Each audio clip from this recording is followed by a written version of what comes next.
Ainda que a ameaça venha de vários lados, com agilidade, força e determinação, podemos alcançar o resultado. A combinação de energia e inteligência, assim como o equilíbrio entre a razão e a emoção, são fundamentais para o sucesso. É uma sensação extremamente agradável chegar ao fim de uma etapa com consciência do dever cumprido. É obter a consagração, o respeito de todos, o reconhecimento dos colegas, a admiração das pessoas que amamos. Ouvir o próprio nome com orgulho.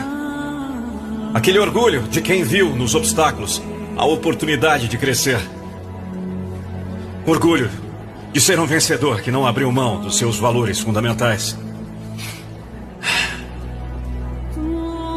Nunca deixe que lhe digam que não vale a pena acreditar nos sonhos que se tem.